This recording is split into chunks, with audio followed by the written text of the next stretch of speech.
Morocco and Israel have agreed to establish diplomatic relations as part of a U.S. brokered deal. Morocco is the fourth Arab nation to establish ties with Israel since August. As part of the deal, the United States agreed to become the first country in the world to recognize Morocco's sovereignty over occupied Western Sahara, what many consider to be Africa's last colony. It's due to open a consulate in the occupied city of Dakhla, where there are few, if any, U.S. citizens. Morocco's occupied much of the resource-rich territory since 1975 in defiance of the United Nations and the international community. Thousands of Sahrawis have been tortured, imprisoned, killed, and disappeared while resisting the Moroccan occupation. Following Morocco's invasion in 1975, about half of the Sahrawi population fled to neighboring Algeria, where they have lived for the past 45 years in refugee camps in the middle of the desert. The deals come less than a month after a nearly three-decade-old ceasefire ended in Western Sahara. In November, the Moroccan military broke into a no-go buffer zone in southern Western Sahara to attack Sahrawi civilians, blocking off a Moroccan-built road and exchange fire with the Polisario Front, the Sahrawi liberation movement seeking independence. Morocco since intensified its repression in occupied Western Sahara, raiding and laying siege to the homes of pro-independence activists and journalists, arresting dozens of people and cracking down on protests. Human rights groups criticize the U.S.-Morocco-Israel deal, which was announced on International Human Rights Day. In Washington, Democratic Senator Patrick Leahy of Vermont said, quote, "After losing his own bid for re-election, President Trump cannot by proclamation, negate international law or the rights of the people of Western Sahara. They're entitled to what they have long been promised, a free and fair vote on self-determination."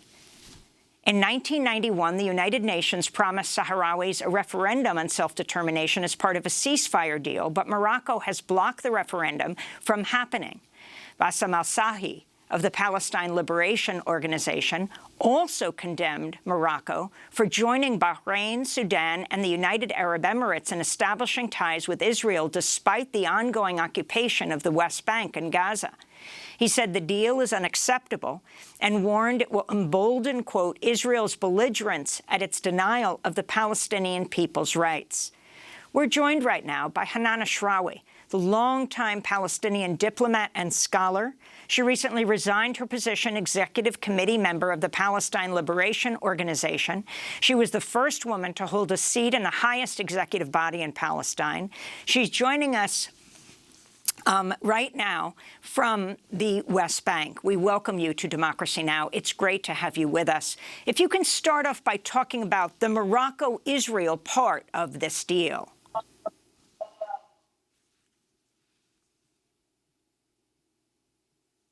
Hanane ACHRAOUI, it's great to have you with us. Thank you. It's good to be with you, Amy. I can't hear you. So if you can start off by talking about Morocco's recognition of Israel and what this means for the Palestinians. Well, this is part of a whole pattern of behavior, a process whereby the U.S., the Trump administration, I don't want to say the U.S., has been acting as the errand boy for Israel in order to try to get as many victories, as many benefits, as many privileges for Israel. And right now it's rushing like mad in a race against time before they leave office, in order to reposition Israel, to normalize relations with the Arab world, and to deliver Palestine to Israel, and to legalize or legitimize the occupation of Palestine and the land theft of Palestine and the escalation and the, annexation of land, as well as the building of settlements and so on.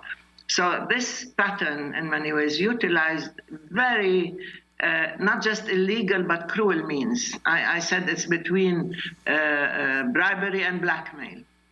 And it uses the weak spots in different countries and the needs of different countries in order to supply them on behalf of Israel and extract concessions for Israel. Now, for the look at the UAE, look at Bahrain, who's also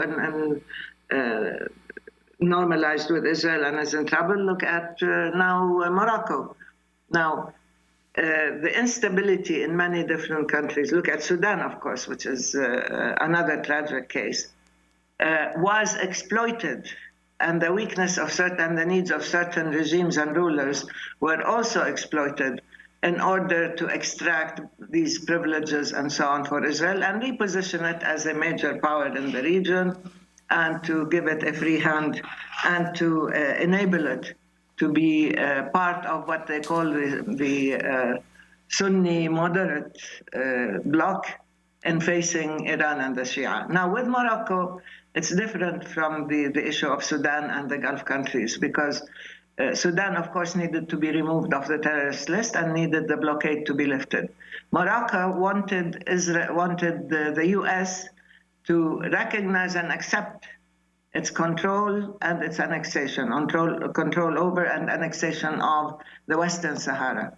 And the different countries in the world, the UN and so on, do not recognize Moroccan control or annexation of the Western Sahara, neither did the U.S. This is a change in U.S. policy, and it's a violation of UN resolutions that granted the Sahrawis, the Western Sahara, self-determination. In the same way as the Palestinians are every year told that they have the right to self-determination. But with the implementation, we never get it.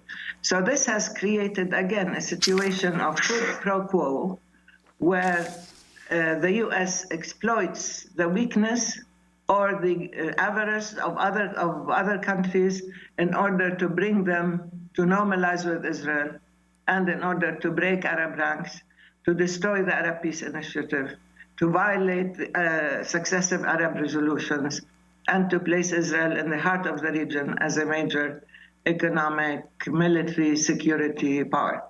Now, Morocco, grantedly, there's an article in the New York Times, I think today, has been cooperating secretly. The Moroccan regime, I don't want to say the people, because the Moroccan people are among the most supportive of the Palestinian cause.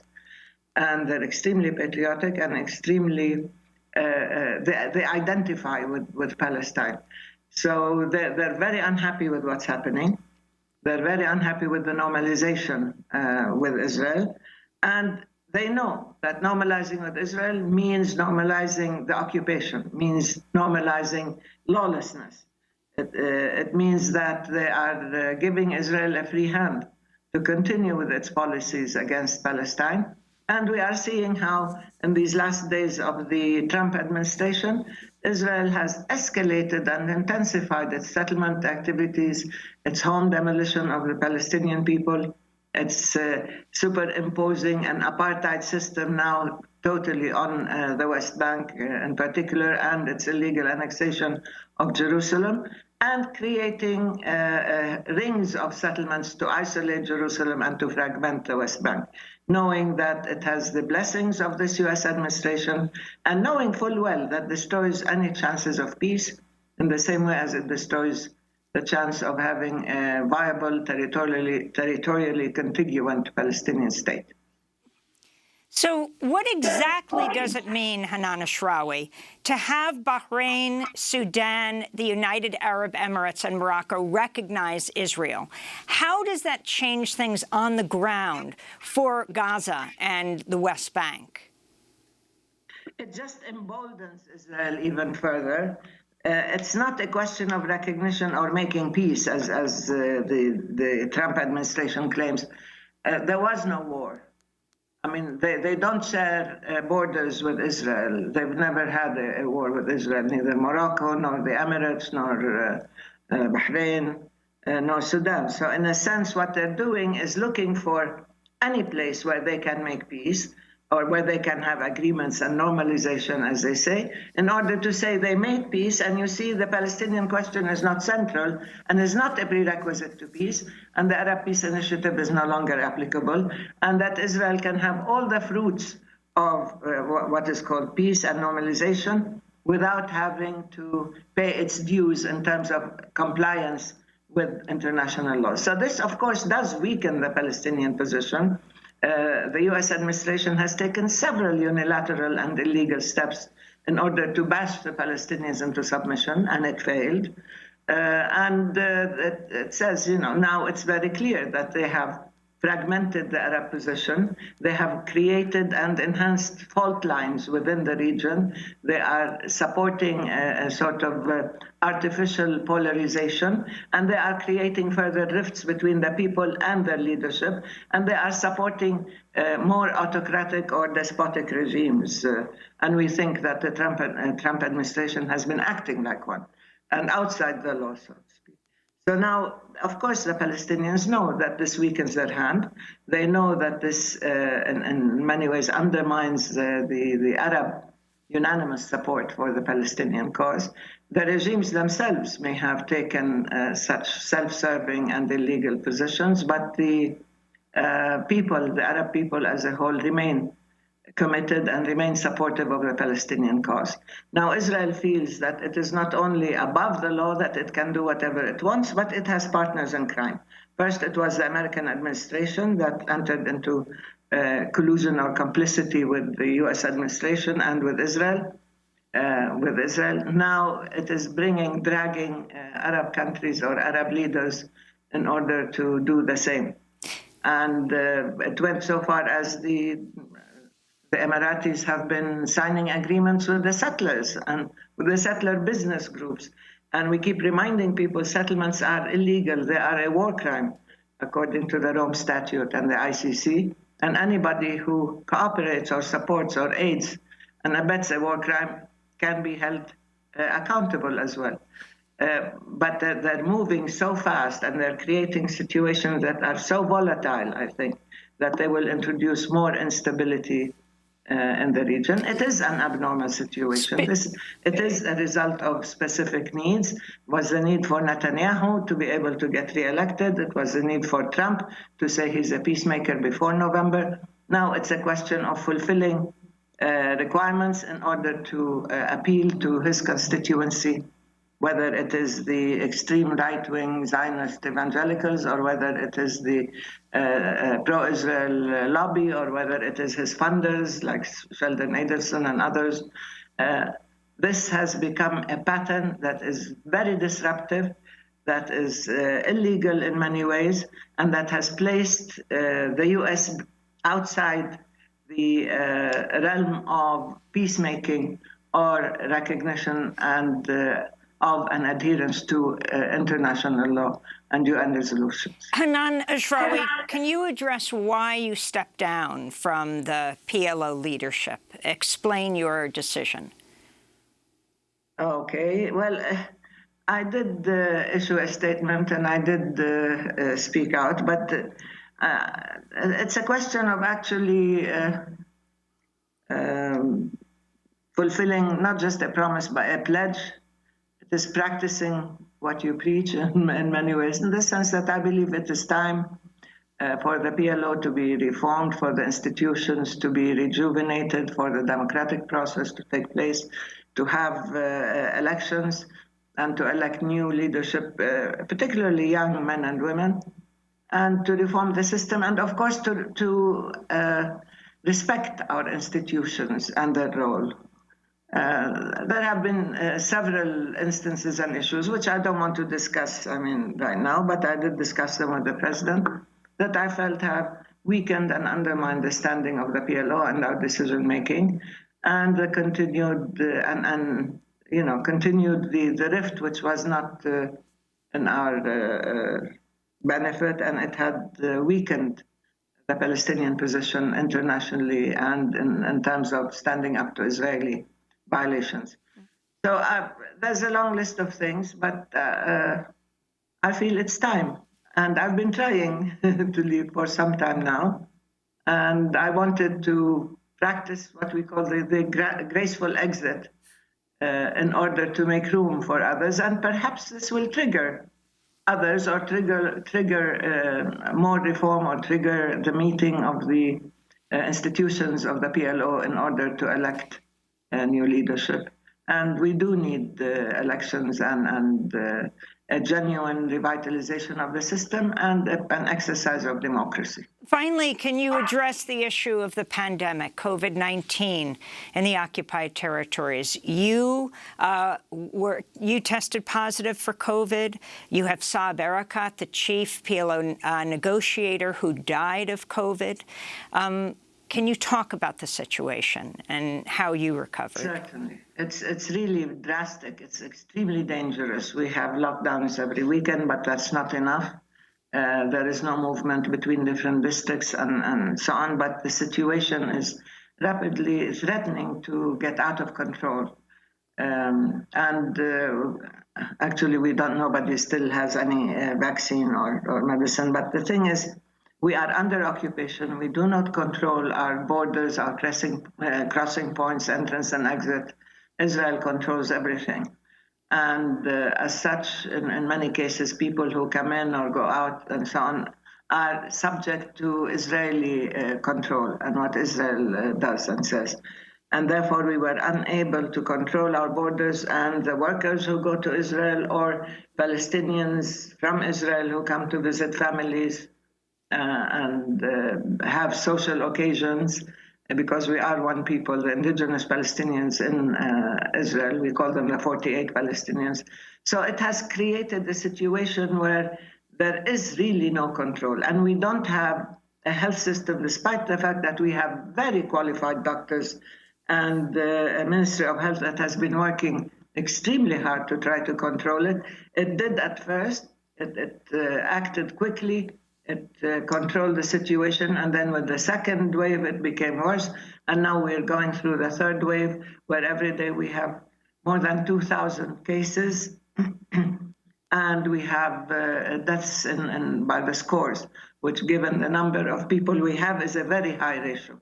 And we don't have enough health facilities, the hospitals, and even the swabs, the needed treatment medicines. So let me ask you then, the Prime Minister, Benjamin Netanyahu, says he will be the very first person to get a COVID vaccine, to be injected with one.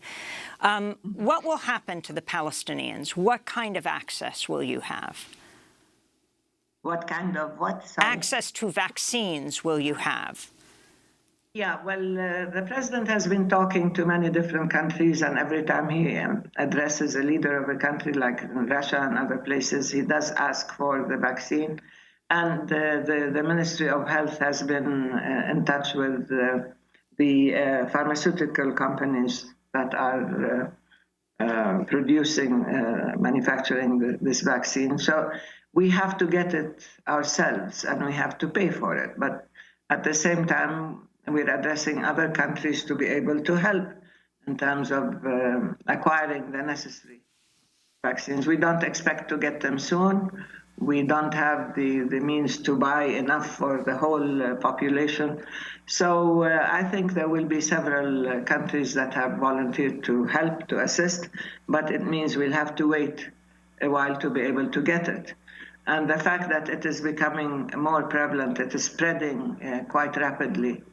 I was talking to the Minister of Health, Dr. May. She's quite a hardworking, excellent health practitioner, and she told me that they're desperately trying to get enough, and she's in touch with many different sources, and we hope through the WHO and others there will be help. But they're worried that if we do not get it quickly, the hospitals and the ICU facilities will not be enough to take care of them.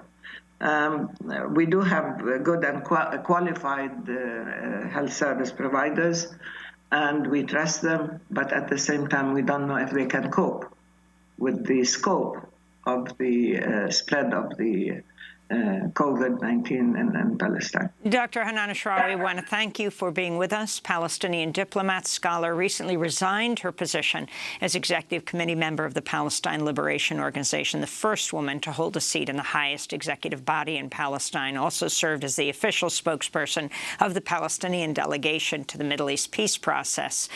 She herself had COVID and now has recovered. When we come back, we go from the Israel-Morocco alliance to the U.S.-Morocco alliance, to the U.S. acknowledging, to the U.S. recognizing the sovereignty of Morocco over Western Sahara, the first country in the world to do so. Stay with us. Matan a mi hermano africano, colgado de un árbol en Santiago. Matan musulmanes sin razón. I know, noticiero te mintió. Quizá no te contó, the story was never told. And here it on CNN, heard it going to the store. Donde el bodeguero say salam aleikum, but he talked dominicano. Sold me a Lucy, now he got me thinking Aragona. Excuses they be using to account for their abuses. Like we the criminales, while they robbing the market. Not the quick trip, this bigger business. Burning and looting, more like shooting. Bombing and pillage. Villages targeted by vigilantes, funded in part with the tax on your purchase at your local market. Well, let's go to the very core, the reason for our discord. What do they want us for? Beyond serving their wars and working to keep it trending, so mama can buy us trending. Consumer cause that ain't worth it. Tattoo our souls is worse than walking barefoot on coast. I get the Lord, but I know it hurt more to grow up poor. So tell me what's real violence, allow me to redefine it. When quality of life get defined by your whiteness, access limited, only VIP getting in, and then your money still defining who you're going to be. Ghetto Pueblo by Multiply. This is Democracy